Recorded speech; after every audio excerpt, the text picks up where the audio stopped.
Makan terus itu untuk pengantin. Oh, gimana?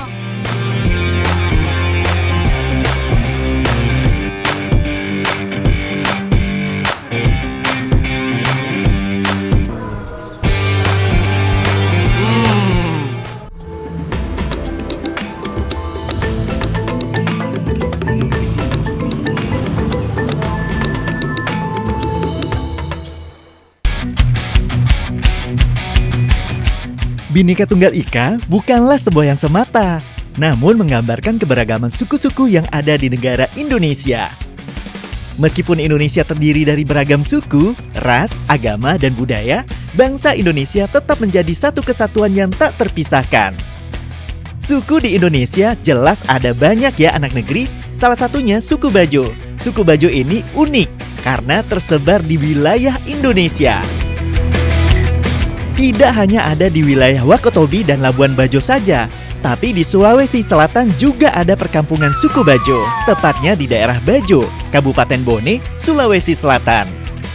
Anak negeri, suku Bajo tersebar di beberapa wilayah atau pulau di Indonesia. Salah satunya di sini, Kabupaten Bone, Sulawesi Selatan.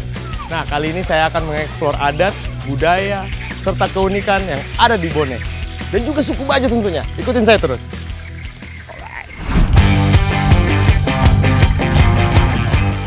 Suku Bajo yang sudah lama tinggal di sekitar pesisir pantai daerah Bajo sama seperti suku Bajo di daerah lain. Mereka kebanyakan merupakan nelayan yang sangat ulu mengarungi lautan. Tidak heran kalau di sekitar pesisir kampung ini banyak perahu nelayan yang bersandar. Biasanya, nelayan suku Bajo ini akan menangkap ikan di pagi hari dan pulang di sore hari. Apa dibikin rumah Bapak? Oh, ikan-ikan? Habis laut? Oh, Pak! Ada ikan tak? Wah. Bawa ke sana? Ya. Niat bertanya malah dapat perintah.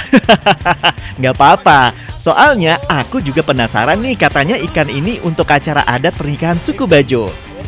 Nah, kakak buru-buru ya, mau bawain dulu nah.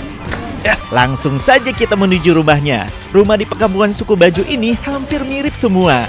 Rumah ini rata-rata jenis rumah panggung. Waduh, sudah keliling kampung tapi belum ketemu nih. Kalau begini sudah kayak lomba lari saja.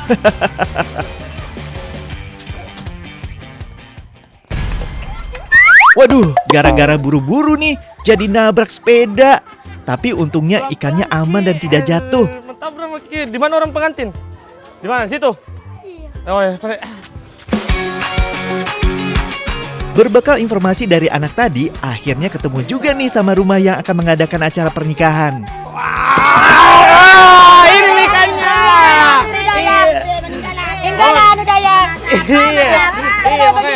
Iya. Oh, di laut. Iya, iya. Kesapa.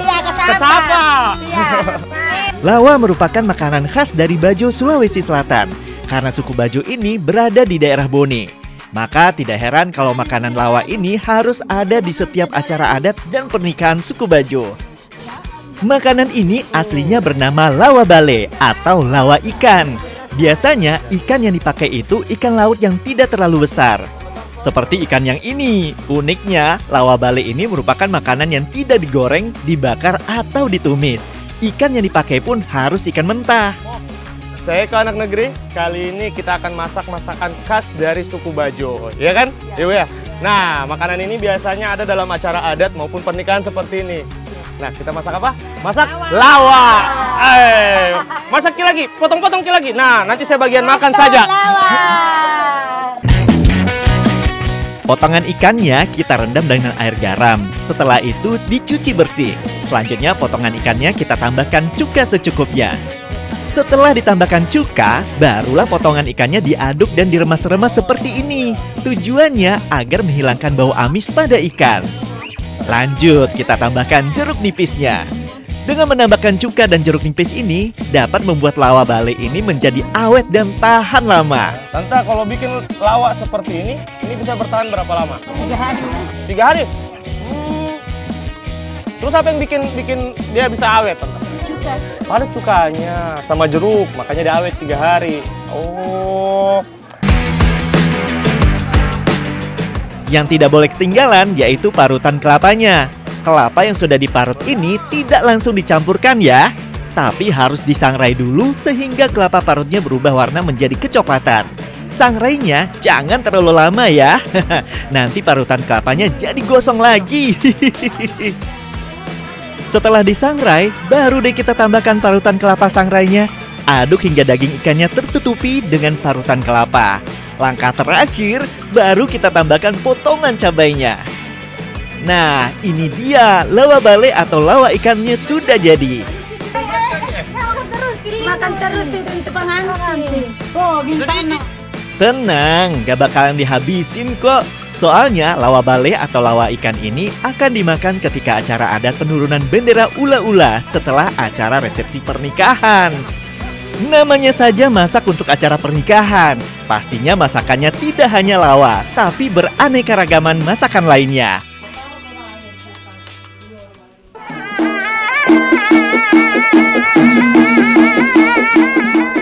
Ini dia pernikahan suku Bajo yang ada di daerah Bajo, Bone, Sulawesi Selatan. Memang sekilas seperti pernikahan pada umumnya, tapi tentu saja ada yang berbeda anak negeri. Ada proses dan tahapan yang harus dilakukan oleh kedua mempelai maupun keluarga yang mengadakan acara.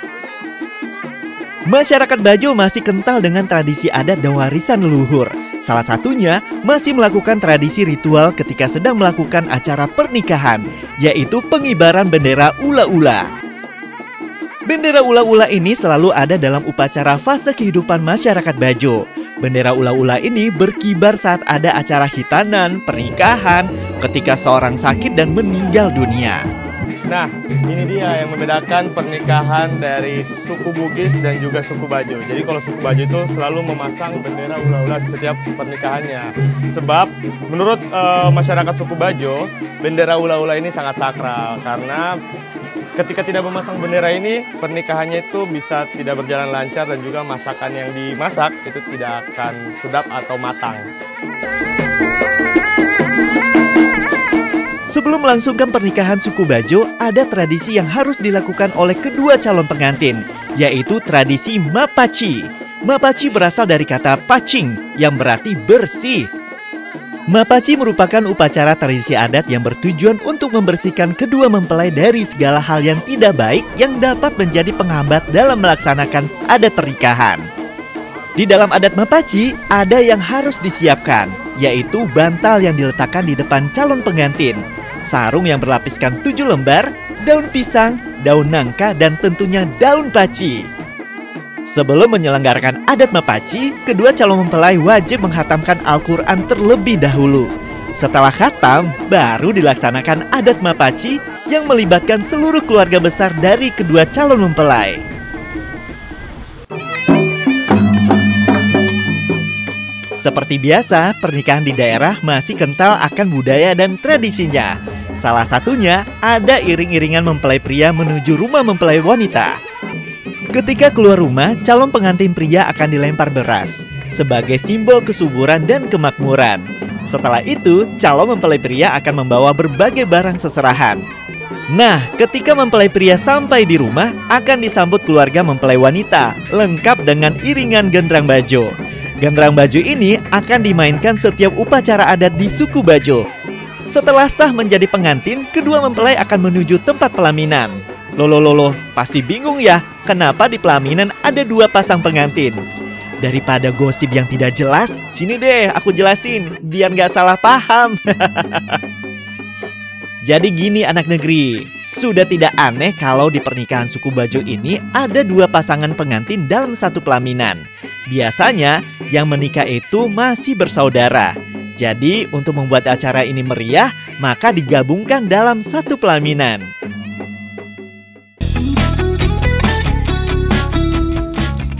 Sudah selesai acaranya. Kata siapa? Setelah acara resepsi pernikahan, ada upacara ritual yang tidak boleh terlewatkan oleh kedua keluarga, yaitu penurunan bendera ula-ula. Biasanya, penurunan bendera ula-ula ini harus menunggu persetujuan dari Ketua Dewan Adat Suku Bajo. Bendera ula-ula ini berbentuk menyerupai manusia. Ula-ula sendiri merupakan perwujudan dari sang leluhur suku Bajo. Setelah penurunan bendera ula-ula, biasanya keluarga pengantin akan makan lawa bale bersama-sama. Ini tuh lawa bale yang dimasak kemarin. Walaupun sudah lama, tapi lawa bale ini tetap segar dan tidak basi. Tidak mengherankan kalau lawa bale ini biasa dijadikan bekal oleh nelayan ketika mencari ikan di laut. Lawa ini menggunakan ikan mentah dan mudah dibuatnya. Jadi praktis untuk dijadikan bekal. Langsung saja deh kita coba. Anak negeri, lawa ini rasanya itu kayak asin-asin sedikit ya tante. Asin, asam, lengkap. Lengkap pokoknya, segar pokoknya di mulut. Karena ada campuran dari cuka dan juga jeruk nipisnya. Makanya itu rasanya, ada kelapanya juga. Wah, makanya gurih sekali anak negeri. Apalagi kalau dilihat sepintas kayak gini, mirip-mirip seperti sashimi yang ada di Jepang. Dimakan mentah juga nih. Nah, kayak enak sekali nih, coba. Apalagi dibawa pergi melaut. Tuh Ari. Wah. Lawa bale ini rasanya asem, asin dan gurih anak negeri. Karena memakai ikan mentah, lawa bale ini sering disebut sashiminya orang Bugis.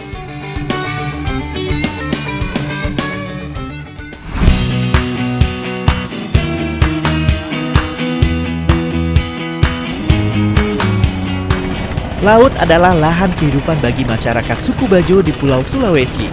Apabila suku Bugis dan suku Mandar dikenal sebagai pelaut yang tangguh, namun suku Bajo mengambil peran sebagai nelayan yang terampil. Karena dari hasil kekayaan lautlah masyarakat suku Bajo menggantungkan hidupnya. Akhirnya kita sampai nih. Sekarang saatnya kita beraksi. Jadi sekarang kita sudah mau mencari teripang bersama dengan silopku dari suku Bajo. Ya toh? Ya, oke, kita cari dulu sini. Pakai dulu nih.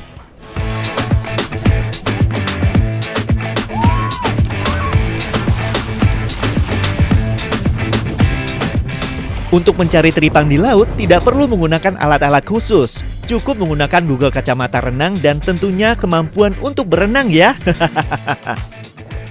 Teripang hidup tersebar di perairan laut di Indonesia. Nah, salah satunya laut yang ada di Lampung. Habitat teripang biasanya hidup di terumbu karang maupun di pasir, di kedalaman 1-20 meter. Wah, sulit juga ya mencari teripang, apalagi kalau arus bawah lautnya sedang besar. Jadinya ya ke bawah arus mulu nih. Wah, akhirnya nemu juga nih teripangnya. Tuh, lihat teripangnya ada yang di pasir dan ada pula yang nempel di terumbu karang. Langsung saja kita ambil. Wih, dapat! Mana nih? Wah, itu dia. Cari lagi, cari. Sekilas teripangnya sudah kayak mati, tapi teripang ini hidup ya. Teripang memang gerakannya lambat, mirip seperti siput maupun bekicot.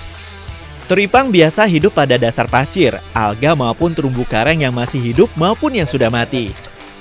Karena sering bersembunyi di pasir, alga atau lamun laut, jadinya sulit untuk mencari teripang ini. Apalagi kalau cuaca dan arus laut yang tidak bersahabat, jadi makin sulit mencarinya. Nah, ini dia menjadi salah satu kesulitan dalam mencari teripang karena biasanya teripang ini akan bersembunyi di antara pasir dan juga rumput laut. Susah sekali dicari. Ayo cari lagi sekitar rumput laut itu. Kalau di laut sekitar Sulawesi Selatan, biasanya teripang akan ditemukan di kedalaman 1-5 meter saja. Teripang memang banyak jenisnya, namun yang paling banyak ditemukan di perairan Sulawesi Selatan yaitu jenis teripang hitam. Bentuknya mirip timun, namun warnanya hitam kecoklatan. Ayo anak-anak, kita cari lagi. Tapi kok Fahmi kemana ya? Kok dari tadi nggak terlihat? Waduh, ternyata Fahmi keram. Harus cepat ditolong nih. Walaupun anak-anak suku Bajo pintar berenang dan menyelam, tapi kalau kaki sudah kram, harus cepat ditolong. Maka persiapan sebelum melaut itu penting. Jangan sampai terjadi hal-hal yang tidak diinginkan. Ingat, keselamatan tetap nomor 1. Ini dia salah satu tantangan dalam mencari teripang ya. Biasanya tuh ada keram kayak gini. Makanya sebelum melakukan atau mencari teripang, sebaiknya kita pemanasan dulu. Itu, harus ke pemanasan dulu baru cari teripang. Naik. Ya sudah, kita langsung pulang ke daratan saja. Kebetulan teripang yang sudah kita cari sudah cukup banyak.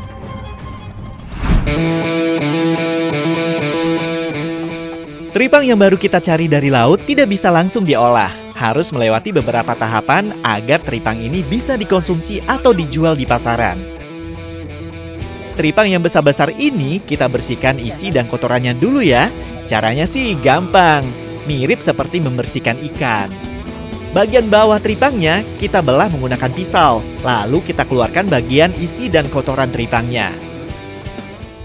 Teripang yang sudah dicuci bersih ini langsung kita rebus dengan menggunakan air yang mendidih. Tujuan perebusan ini agar teripang yang sudah besar-besar ini menjadi lebih kecil dan mudah untuk diolah. Selain itu, perebusan ini juga berfungsi untuk membuang zat-zat berbahaya maupun bakteri yang masih menempel pada tubuh teripang. Setelah direbus, tidak langsung dijemur ya, masih ada proses penggaraman teripangnya terlebih dahulu.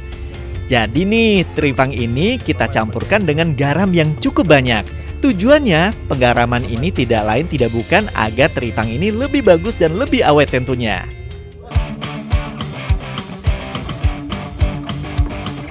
Setelah direndam dengan air garam selama 3 hari, terakhir baru kita masuk ke proses pengeringan. Teripang-teripang yang sudah direndam ini kita jemur di bawah sinar matahari langsung. Penjemuran ini mirip seperti penjemuran ikan asin. Bedanya, teripang ini membutuhkan sinar matahari terik dan waktu penjemurannya lebih lama. Biasanya membutuhkan waktu paling cepat 3 hari. Bahkan bisa sampai 1 minggu tergantung kondisi dan cuaca. Wih, jadi berapa lama Kim menunggu ini Pak dijemurnya?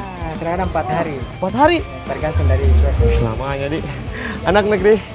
Jadi teripang ini bukan cuma bisa diolah menjadi bahan makanan ya Pak ya, tapi diolah juga menjadi salah satu bahan utama kosmetik. Ya, dan juga diolah menjadi kapsul atau cangkang kapsulnya. Toh, Pak toh? Jadi orang kalau mau minum obat itu pakai kapsul, itu dari teripang. Wis.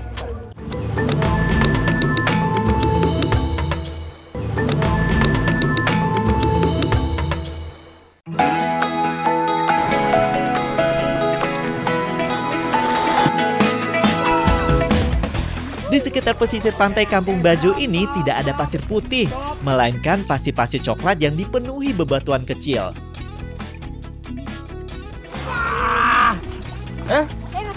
Wih, apa ini? Raci. Oh, ini namanya raci. Iya. Banyak di sini? Banyak. Oh, ayo kita cari raci saja deh daripada lempar-lempar batu. Ayo.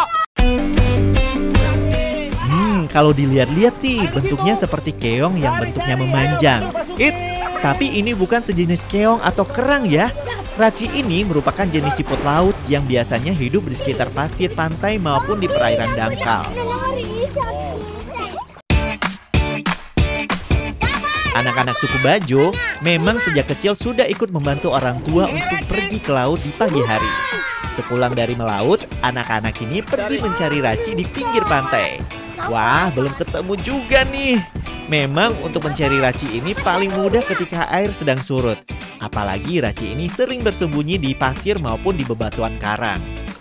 Cari, marun tukar. Kumpul.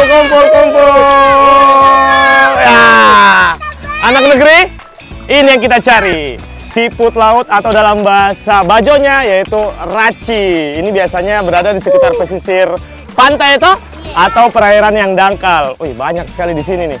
Kayaknya saya mau jadi pengusaha raci saja di sini nih. Ayo, kumpul lagi semua, masukin.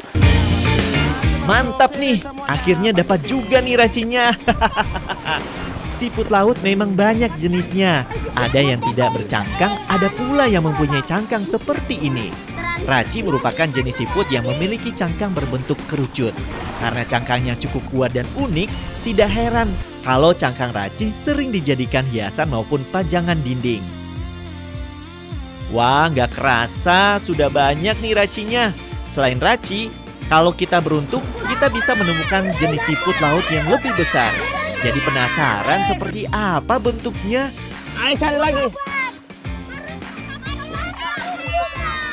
Weh, apa ini? Paka-paka. Kapak-kapak. Kapal talang. anak negeri. Jadi bukan cuma ada ranci, tapi juga ada kapa-kapa. Paka-paka atau sejenis siput laut tapi lebih besar. Kalau lebih besar apa? Ngalopo. Wah, ini juga bisa diolah menjadi makanan khas dari suku Bajo. Alright. Wah, mantep banget nih. Dapat juga paka-paka. Gede banget nih ya. Langsung saja deh kita masak.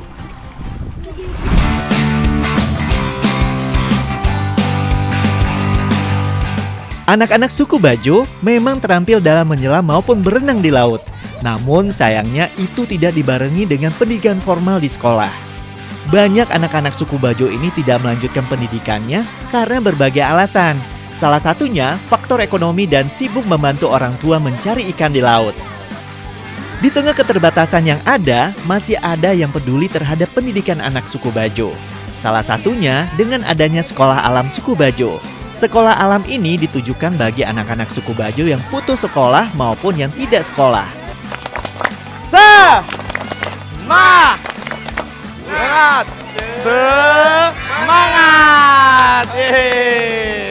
Memang beberapa anak-anak dari suku Bajo ini tidak merasakan sekolah formal. Maka dari itu ada berbagai macam bantuan dari masyarakat ini.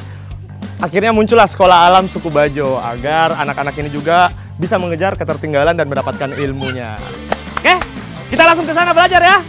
Ayo, let's go.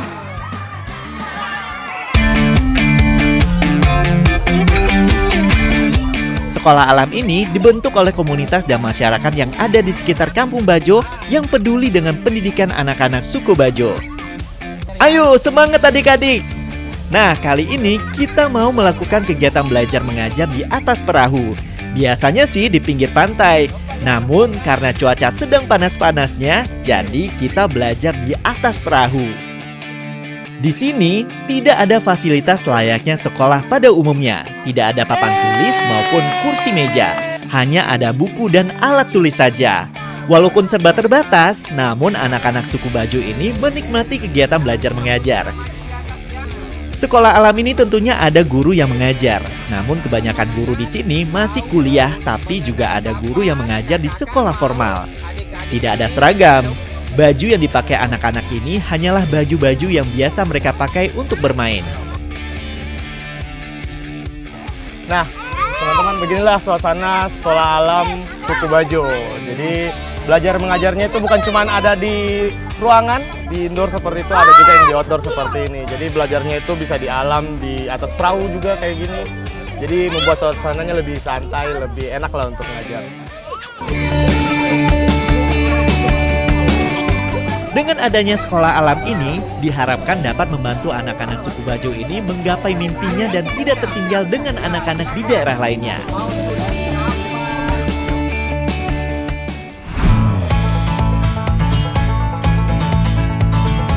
Sudah lama mencari tapi belum ketemu juga.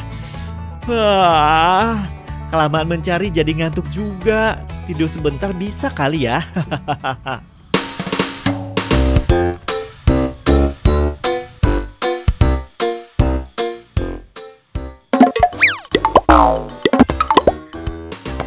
Hasilnya, apa kasih berani ini kasih bangun orang paling ganteng di Sulawesi? Ganteng ya. Oh, cantiknya lagi berdua. Kenapa, Ki? Itu, mana mi racinya? Raci? Iki ditunggu, mau kita masak. Mungkin masak? Masak apa? Gagap peraci. Kagak peraci.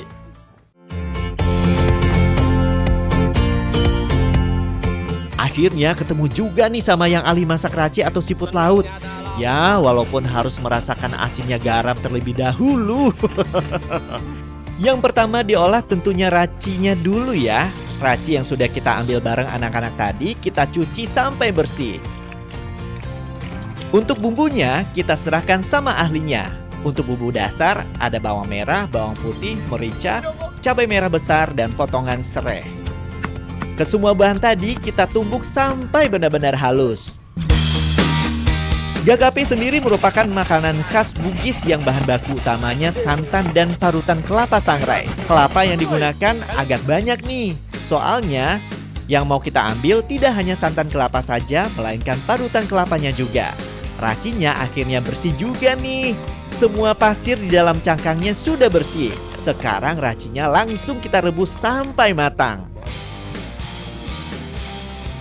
Anak negeri, raci atau siput laut ini sebelum diolah menjadi sebuah masakan harus melalui proses ini dia, perebusan. Tujuannya itu agar masakannya lebih gampang matang dan juga bisa dilepas dari cangkangnya, dagingnya itu loh. Wah. Proses perebusan ini membutuhkan waktu yang cukup lama, sekitar 20-30 menit. Kalau sudah matang, tinggal kita angkat. Oh iya, hampir lupa. Untuk bahan pelengkapnya itu ada potongan wortel dan tomat. Sambil menunggu racinya dingin, kelapa yang sudah diparut ini langsung kita sangrai ya. Sangrainya tanpa menggunakan minyak. Sama satu lagi, harus banyak diaduk seperti ini. Tujuannya agar parutan kelapanya tidak gosong dan matangnya merata.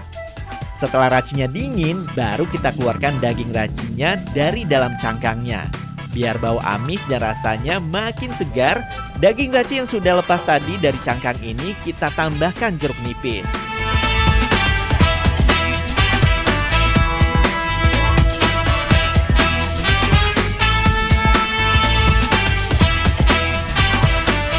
Saatnya kita menumis. Tumis bumbu yang sudah dihaluskan tadi, selanjutnya tambahkan santan kelapa. Aduk hingga kuahnya berubah warna.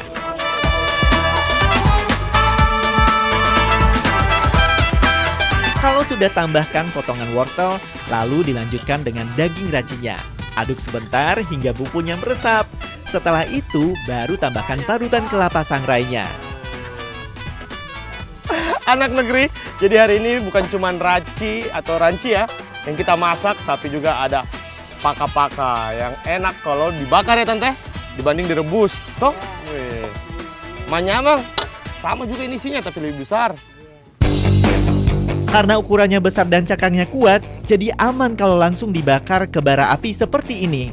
Tenang saja, pasti masak kok daging paka-pakanya. Sambil menunggu paka-pakanya matang, kita masak racinya dulu. Setelah kuahnya makin kental seperti ini, baru tambahkan potongan tomatnya. Karena ada tambahan parutan kelapa sangrainya, membuat gagape raci ini memiliki tekstur yang pekat dan kental. Kalau sudah matang, langsung deh kita sajikan. Gagape raci ini memang memiliki tekstur yang padat dan kental, berbeda dengan sayur kari maupun gulai yang lebih berkuah.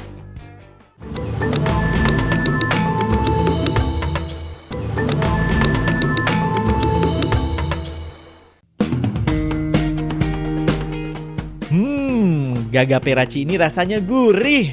Apalagi racinya, teksturnya mirip seperti gurita. Namun bentuknya hampir mirip dengan udang. Soal rasa jangan ditanya. Pastinya menyama alias enak banget anak negeri.